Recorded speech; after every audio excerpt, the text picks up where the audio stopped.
So over to you. We're going to start off with hypertension first, and then we're going to have some Q&A, and then we'll move on to the next diabetes later. Okay, so over to you, Katherine. Okay, thank you. Perfect. Well, hi everyone. Thank you so much for joining us today. And congratulations for caring enough about your health to want to learn more and learn what you can do. And there's so much information out there that's so empowering.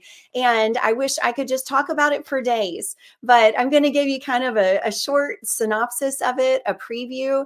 And what I thought was interesting when Tony asked me to talk about hypertension and diabetes, I know these are both very prevalent in Africa. So we're going to talk about a little bit about why, but also what I thought was interesting is they have a lot of the same root causes. So if you decide, hey, I'm going to eat to lower my blood pressure or lower my cholesterol, it's also going to lower your risk of diabetes. So I think that's exciting. I'm going to give you solutions that can help with your overall health.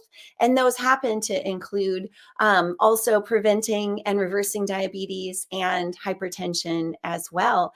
And I did some research before our talk today, and found that now the hypertension rates in Africa are growing monumentally. It's actually the continent of Africa has the highest rates of hypertension now.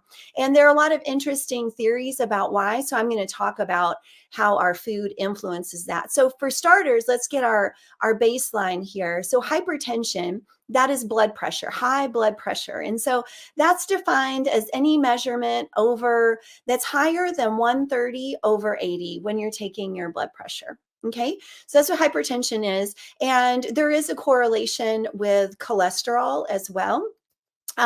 Most doctors, like most areas, the baseline, they try to get people under 200 in their measurement of cholesterol. Typically, we recommend under 150 as the goal, because about a third of the heart attacks, the fatal heart attacks that occur, about a third of those are people with cholesterol between 150 and 200. And of course, there are people with 250 and 300 and all that. So a good goal would be under 150 for cholesterol, and then for blood pressure, under 130/80. Okay, so now we're calibrated. We know what that is. And I want to talk about, first of all, where is all this hypertension coming from?